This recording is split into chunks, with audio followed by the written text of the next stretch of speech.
Hello दोस्तों, कैसे हैं आप लोग। आशा करते हैं अच्छे होंगे। चलिए, स्वागत है आपका परीक्षा मंथन के इस सीरीज में। इससे पहले हम लोग देख चुके हैं यूरोपीय आगमन, उसके बाद बंगाल बंगाल में बंगाल का शासन। ठीक है। अब अगला टॉपिक है आपके सामने, आंग्ल मैसूर संघर्ष। आंग्ल मैसूर संघर्ष के बारे में देखते हैं। तो चलिए स्टार्ट करते हैं।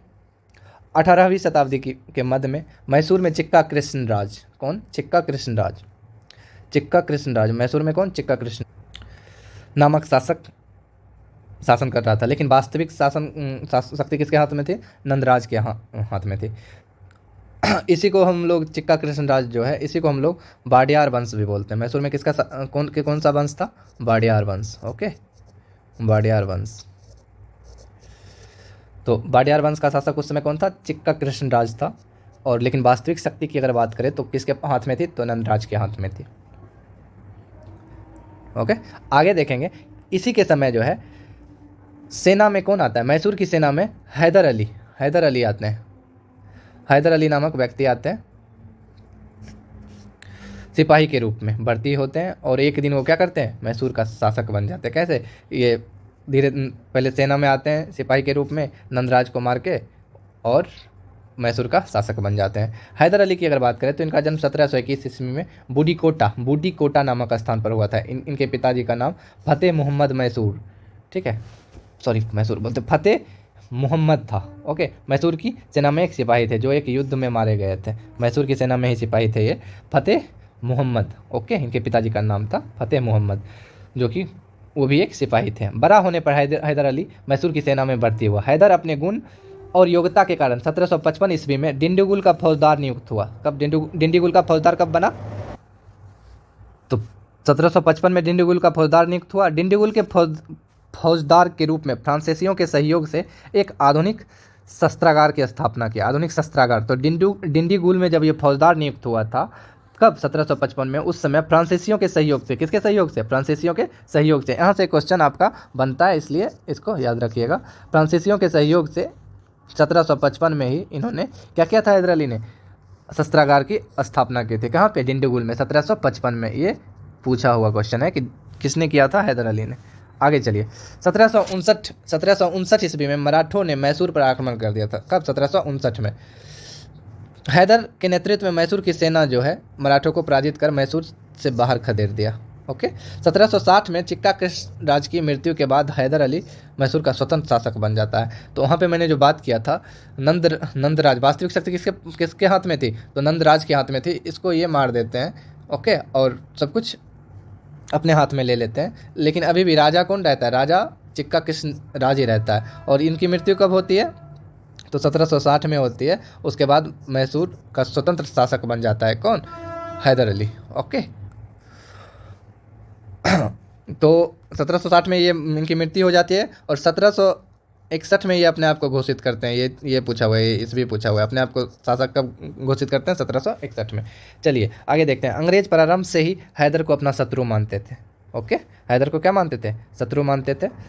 हैदर ने अपने उत्कर्ष में फ्रांसीसी मदद लिया था, इसी कारण शत्रु मानते थे कौन? अंग्रेज। जिसके कारण क्या हुआ? प्रथम आंग्ल मैसूर युद्ध हुआ। ये डेट पूछता है 1767 से 69। इस युद्ध का मुख्य कारण मद्रास की अंग्रेजी सरकार तथा मैसूर के बीच कर्नाटक सीमा विवाद था। ओके, मैसूर के बीच कर्नाटक का सीमा विवाद था। सर्वप्रथम 1767 ईस्वी में जोसेफ स्मिथ के नेतृत्व में अंग्रेजी सेना ने मैसूर में आक्रमण किया। 67 में प्रारंभ में हैदर पराजित हुआ, लेकिन बाद में इसने अंग्रेजी सेना को पराजित कर मद्रास तक पीछा करते हुए आया। अंततः अंग्रेजों ने संधि की याचना की, परिणामतः मद्रास की संधि हुई। ओके, तो ये कहानी था प्रथम आंग्ल युद्ध का, जिसमें मैसूर क्या कहते हैं, जिसमें हैदर अली ने अंग्रेज को हरा दिया था। और प्रथम विश्व युद्ध कहते हैं, आंग्ल मैसूर युद्ध की अगर बात करें तो इसमें अंग्रेज की तरफ से कौन नेतृत्व कर रहा था? जोसेफ स्मिथ कर रहा था। Okay, Joseph Smith. अब आगे चलेंगे। मद्रास की संधि जो हुई थी 1769 में, इसमें क्या हुआ था? यह संधि हैदर अली और मद्रास की अंग्रेजी सरकार के बीच हुए थे, जिसके शर्त देके एक दूसरे के जीते हुए क्षेत्र एक दूसरे को वापस कर देंगे। हैदर अली अंग्रेज बंदियों को रिहा करेगा, अंग्रेज बंदियों को, और अंग्रेज हैदर अली को युद्ध का हर्जाना देगा। ओके, इस युद्ध में ये 3 बातें हुई थी। इस युद्ध में अंग्रेजों की अजेयता को समाप्त कर दिया गया, मतलब अंग्रेज जो जीतते आ रहे थे उसको ख़त्म कर दिया सबसे पहले। किसने? तो हैदर अली ने। फिर आगे चल के द्वितीय आंग्ल मैसूर युद्ध हुआ 1780 से 84। इस युद्ध का मुख्य कारण जो था, अंग्रेजों ने फ्रांसीसी बंदरगाह माही पर अधिकार कर लिया, जो हैदर के राज्य के अंतर्गत था। माही पर अधिकार कर लिया, इस कारण से ये युद्ध हुआ था। इस घटना से हैदर अली अंग्रेजों से नाराज हो गया और अंग्रेजों के मित्र राज कर्नाटक पर आक्रमण कर दिया। ओके, कर्नाटक के नवाब मोहम्मद अली हैदर के विरुद्ध अंग्रेजों से सहायता मांगे। अंग्रेजों ने 2 सेनापति के नेतृत्व में 2 अलग अलग सेनाएं कर्नाटक भेजी। ओके, रास्ते में हैदर के पुत्र टीपू ने हेक्टर मुंडो की नेतृत्व वाली अंग्रेजी सेना को रोककर युद्ध करने लगा, जिससे एक ही सेना कर्नाटक पहुंच सकी। हेक्टर मुंडो आ रहा था तो उसको रोक कौन लिया? टीपू सुल्तान ने। परिणाम स्वरूप अरंडी में हैदर ने कर्नल बेली के नेतृत्व वाली अंग्रेजी सेना को पराजित किया। अरंडी में कर्नल बेली के नेतृत्व वाली सेना को पराजित कर दिया। 1782 ईस्वी में अंग्रेज ने आयरकुट के नेतृत्व में एक सेना मैसूर पर आक्रमण किया। आयरकुट के नेतृत्व में, ये इंपॉर्टेंट हो जाता है आपका। और पोर्टोनेवा के युद्ध में पूछता है ये क्वेश्चन, पोर्टोनेवा के युद्ध में हैदर को पराजित किया। युद्ध में घायल होने के बाद हैदर की मृत्यु हो जाती है। तो किसने पराजित किया था? आयरकुट ने। इससे पहले भी आया था कौन? कर्नल बेली आया था, लेकिन इसको हरा दिया था। 2 गुट भेजा था, एक कर्नल बेली और एक हेक्टर मुंडो। तो हेक्टर मुंडो से कौन लड़ रहा था? टीपू सुल्तान लड़ रहा था। और कर्नल बेली से कौन लड़ा? हैदर अली। तो कर्नल बेली को हरा दिया हैदर अली। फिर 1782 में आयरकुट को भेजा। आयरकुट ने पोर्टोनेवा के युद्ध में इसको हरा दिया था 1782 में। तो ये इंपॉर्टेंट हो जाता है। हैदर की मृत्यु के बाद उसका पुत्र टीपू मैसूर का शासक बना। इसने युद्ध को जारी रखा और 1783 ईस्वी में इसने ब्रिगेडियर मैथ्यूज के नेतृत्व में अंग्रेजी सेना को पराजित किया। लेकिन इसी समय यूरोप में एक संधि के कारण फ्रांसीसियों ने टीपू का साथ छोड़ दिया और टीपू ने अंग्रेजों से एक संधि कर ली, जिसको बोलते हैं मंगलोर की संधि। ओके, कब हुआ? 1784 में। ये ब्रिगेडियर मैथ्यूज को हरा दिया था। ब्रिगेडियर मैथ्यूज को हराया था कौन? टीपू सुल्तान, उनके पिताजी के मरने के बाद। इस संधि के द्वारा द्वितीय आंग्ल मैसूर युद्ध समाप्त हो गया। इस संधि के द्वारा एक दूसरे के जीते हुए क्षेत्र एक दूसरे को वापस कर दिए गए। टीपू ने अंग्रेजी बंदियों को रिहा कर दिया। ओके, तीसरा आंग्ल मैसूर युद्ध की बात करें तो ये 90 से 92 में। इस युद्ध का तत्कालिक कारण जो था, आईकोटा और क्रेंगानूर के 2 दुर्ग डचों से टीपू खरीदना चाहता था, लेकिन अंग्रेजों के मित्र राज त्रावणकोर ने खरीद लिया। इस कार्य से टीपू नाराज होकर त्रावणकोर पर आक्रमण कर दिया। ओके, इसी समय अंग्रेज जनरल लॉर्ड कॉर्नवालिस ने मराठा तथा निजाम से संधि करके सम्मिलित रूप से मैसूर पर आक्रमण कर दिया। किसने? कॉर्नवालिस ने। कॉर्नवालिस 86 से 93 तक रहा था और 90 से 92 तीसरा युद्ध हुआ था। इस कारण इस पीरियड में कॉर्नवालिस वायसराय था। तो इसने किसका साथ लिया? निजाम का तथा और कौन था?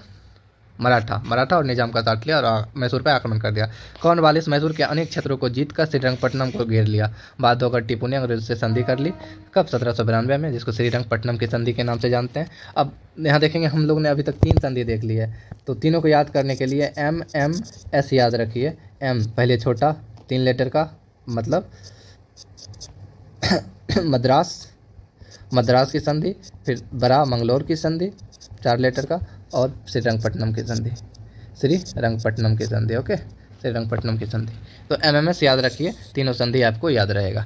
इस संधि के द्वारा तृतीय आंग्ल मैसूर युद्ध समाप्त हुआ। इस संधि के द्वारा टीपू का आधा राज ले लिया गया, जिसे अंग्रेज, मराठे और निजाम आपस में बांट लिए। टीपू पर 3 करोड़ का हर्जाना लगाया गया। टीपू के पास धन न होने के कारण उसके 2 पुत्रों को कॉर्नवालिस के पास बंधक के रूप में रख दिया गया और टीपू की सेना को भी सीमित कर दिया गया। ओके,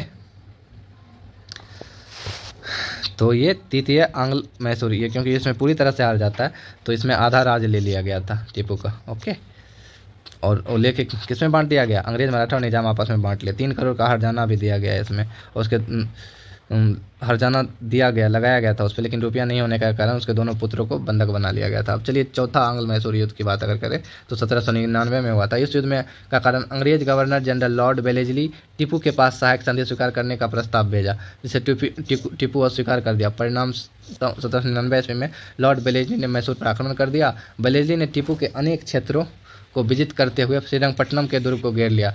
टीपू अंग्रेज से युद्ध करते हुए दुर्ग के द्वार पर ही मारा गया और मैसूर अंग्रेजों के नियंत्रण में आ गया। अंग्रेजों ने बोडियार वंश के 2 वर्षीय बालक कृष्णराज को मैसूर का शासक घोषित किया। बोडियार वंश बोला था ना।